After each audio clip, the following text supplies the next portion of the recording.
So ayan, ito yung ating bike na tini-DIY, no? Ito yung itsura niya ngayon. May basket siya. And yung ginagawa ko dun sa loob, yun yung ipapalit ko dito. Bali, magiging ano na to, upuan. So, tatanggalin ko yung basket, papalitan ko ng upuan. So, itong upuan na to is sira na, no? So, i-DIY lang natin.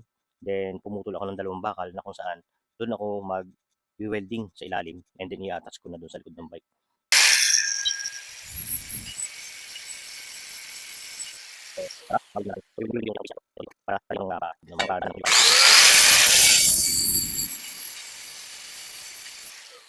So, yan, ganito yan. Iyon. So, i-welding natin to dito. Yan, ganyan. At pagka-welding natin, lalagyan natin ang pinakang suporta dito para doon tayo mag-screw doon sa frame ng bike natin. So, parang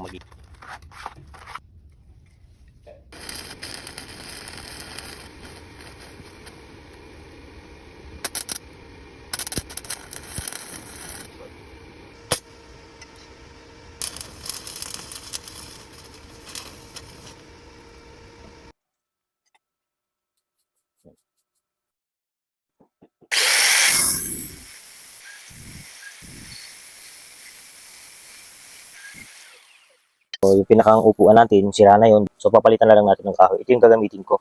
May laminate na. And then, lalagyan natin ng foam para hindi masakit sa puwet kapag nagbibiyahe.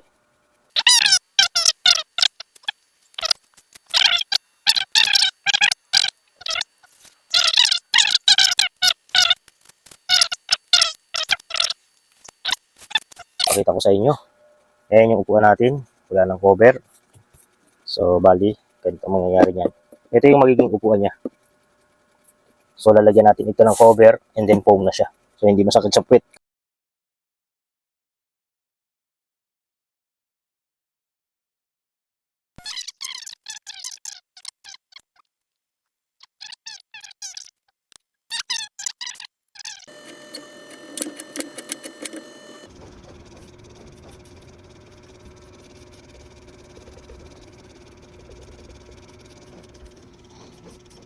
Tapos na natin yung upuan natin na ginawa para sa likod ng bike.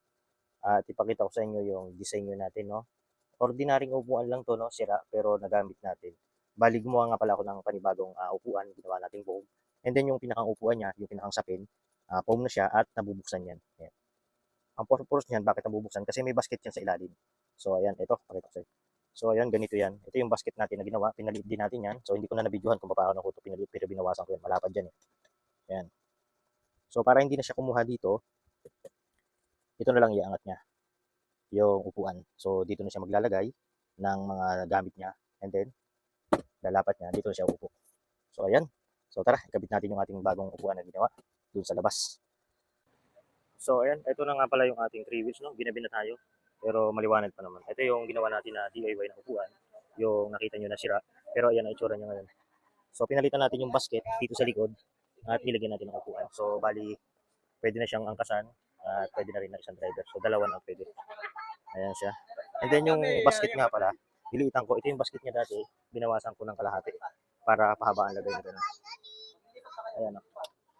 So, yung basket na ilagay pa rin natin. Ayan o. Ayan ang basket niya sa ilalim. So, optional, pwede mo kuhanin dito and pwede mo rin kuhanin dito. So, yan yung design ng ating upuan. So, ayan. Hanggang dyan ang vlog natin. No? So, sana nakukuha kayo ng kunting idea at nag-share ko sa inyo itong ganito. Nilagyan ko bukas, videohan natin kung paano natin ito gagamitin.